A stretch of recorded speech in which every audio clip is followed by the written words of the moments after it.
ఈరోజు రుణమాఫీ విషయంలో మీరు చూస్తే ఎన్ని ఇబ్బందులు ఉన్నాయంటే 31 రకాల సమస్యలు ఉన్నాయండి. ఇవి రుణమాఫీ జరగకపోవడానికి కారణాలు ఏంటి అంటే 31 ప్రాబ్లమ్స్ ఉన్నాయి. ఇందులో అన్ని డీటెయిల్స్ కూడా ఉన్నాయి నా దగ్గర.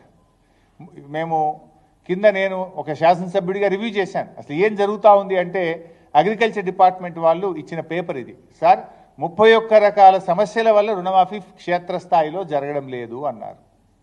అందులో ప్రధానంగా మీరు ఇంకొక గమ్మత్ జిమ్మికి ఏం చేసిండ్రు, ఫేజ్ 1 ఫేజ్ 2. ఫేజ్ 1 1,00,000 రూపాయల లోపు మాఫీ, ఫేజ్ 2 1,50,000, ఫేజ్ 3 2 లక్షల లోపు అన్నారు. ఫేజ్ 1 ఫేజ్ 2లోనేమో రైతుల వివరాలు గ్రామాల వారీగా ఇచ్చారు. ఫేజ్ 3కి వచ్చేసరికి బయటపడుతుంది కదా ఎవరికైంది ఎవరు కాలేదు అని చెప్పి మోసం చేయడానికి రైతుల వివరాలు గ్రామాల వారీగా ఇవ్వకుండా బ్యాంకులకు పంపించేసిండ్రు. ఊర్లకు పోతే ఏమవుతుంది, వివరాలు లేవండి బ్యాంకుకు పోమంటున్నాడు వ్యవసాయ శాఖ అధికారి. వ్యవసాయ శాఖ అధికారుల దగ్గర లిస్ట్ వేయలే వీళ్ళు, ఎందుకంటే వీళ్ళ డొల్లతనం బయటపడుతుంది, ఎవరికి రుణమాఫీ జరగలేదో బయటపడుతుందని.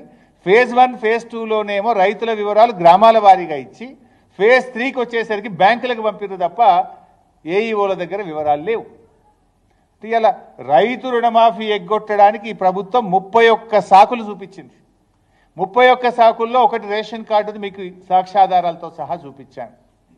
రెండవ కారణం ఫ్యామిలీ.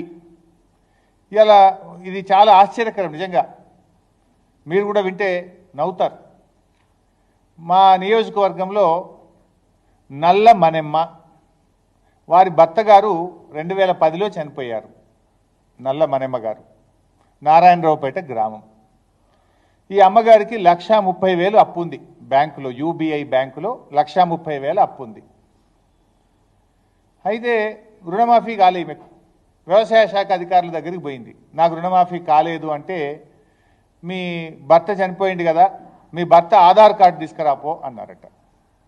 వీళ్ళ భర్త చనిపోయిందేమో 2010లో, ఆధార్ కార్డులు ఎప్పుడు ఇష్యూ అయినాయి, 2011 తర్వాత ఆధార్ కార్డులు ఇష్యూ అయినాయి. నా భర్త చనిపోయినాడు, ఈ ఆధార్ కార్డు పద్ధతే లేదు, నేనేడికెళ్ళి ఆధార్ కార్డు తేవాలంటే, ఆధార్ కార్డు లేకపోతే నీకు రుణమాఫీ కాదుపో అంటుండ్రు.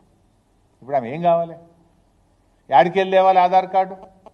భర్త చనిపోయింది 2010లో, 15 ఏళ్ల కింద భర్త చనిపోతే ఇప్పుడు ఆధార్ కార్డు లేదు, నీ భర్తకు ఆధార్ కార్డు లేదు కనుక నీకు రుణమాఫీ కాదుపో అంటున్నట.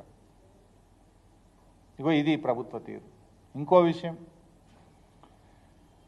కుంబాల సిద్ధారెడ్డి గారు, ఈయన వయసు 51 సంవత్సరాలు.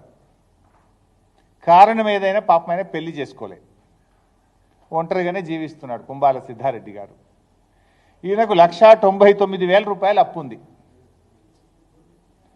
అయితే ఇప్పుడు వ్యవసాయ శాఖ ఈయనకు రుణమాఫీ కాలే. మొన్న నాకు రుణమాఫీ కాలేదు, 1,99,000 ఉంది, 2 లక్షల దాకా అయిపోయింది అన్నారు కదా అని నా వ్యవసాయ శాఖ అధికారుల దగ్గరికి పోయిండ్రు.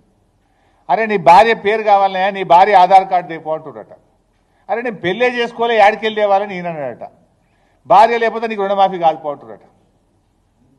అంటే ఫ్యామిలీని కలపాలి కదా మేము, నీ భార్య ఆధార్ కార్డు లేకపోతే నీకు ఏం పోటీ. ఇప్పుడు 51 ఏళ్ళకి నాకు ఎవడు పిల్లని ఇవ్వాలి, నేను ఎట్లా పెళ్లి చేసుకోవాలి, నేను ఆధార్ కార్డు యాడికెళ్ళి తెత్తున్నా, రుణమాఫీ ఎట్లా కావాలని చెప్పి పాప మా కుంబాల సిద్ధారెడ్డి నా దగ్గరికి వచ్చి ఏడ్చుకుంటూ చెప్పుకున్నాడు.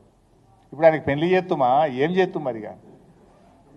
ఇప్పుడు పెళ్లి చేసుకోకపోవడం కూడా ఒక కారణమా రైతు రుణమాఫీ కాకపోవడానికి?